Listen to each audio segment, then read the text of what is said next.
Voici le jour de l'Éternel arrive, et tes dépouilles seront partagées au milieu de toi. Le dernier peuple de Dieu dans l'Ancien Testament, les Juifs attendaient avec ferveur la venue du Messie. Ils espéraient que Dieu intervienne dans l'histoire par l'intermédiaire du Messie, les libère de l'oppression romaine et les élève au-dessus des autres nations, comme il avait déjà fait autrefois en les délivrant de l'esclavage d'Égypte par Moïse, en faisant de leur royaume une puissance sous David et Salomon, ou encore en ramenant les survivants de Juda de l'exil babylonien à Jérusalem.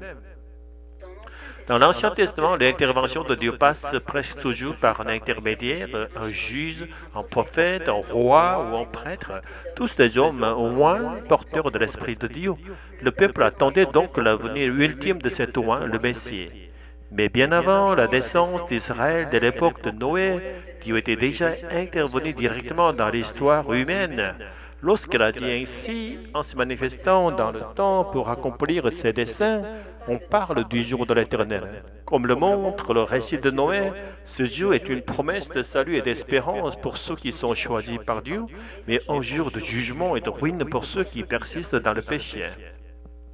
L'Ancien Testament témoigne du fait que Dieu ne peut pas rester indifférent face à un monde tombé dans le péché. Il présente une vision du monde où l'humanité éloignée de Dieu vit sous l'emprise du mal, et pourtant, ce même Dieu, riche en miséricorde, choisit un peuple pour que la vie humaine se poursuive. Ce choix n'est jamais fondé sur la justice de ceux qui l'appellent, mais sur sa grâce seule. Et si ceux qui sont choisis aiment et désirent celui qui les a appelés, alors cette grâce peut durer toujours. Mais les anciens peuples et lui ont parfois cessé de chercher Dieu lui-même, en se concentrant davantage sur l'observance littérale de la loi qu'il leur avait donnée. Ils ont ainsi substitué la lettre à l'esprit et se sont éloignés peu à peu de Dieu, ouvrant la porte au péché, au jugement. S'éloigner de Dieu, c'est toujours se rapprocher du péché, et entrer dans le péché, c'est devenir l'objet de jugement. Cela dit, Dieu est fidèle et sauve même ceux qui sont plongés dans le péché.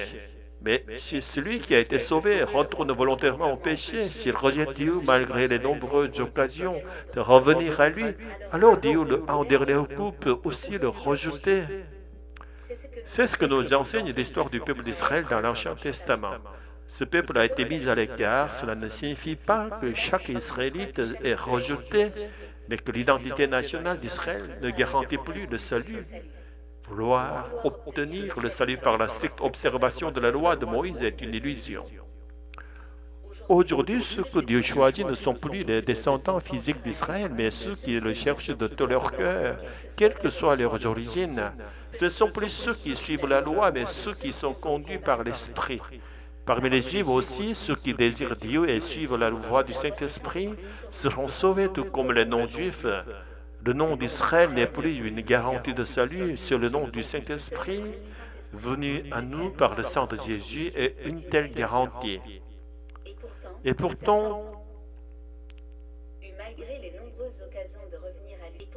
pourtant, certains continuent à affirmer qu'il faut être inscrit à l'Église catholique ou affilié à une certaine Église protestante pour être sauvé. Quelle aberration anachronique! Seule la parole et l'Esprit peuvent nous sauver. Divine religion, divine institution ecclésiale ne peuvent offrir le salut.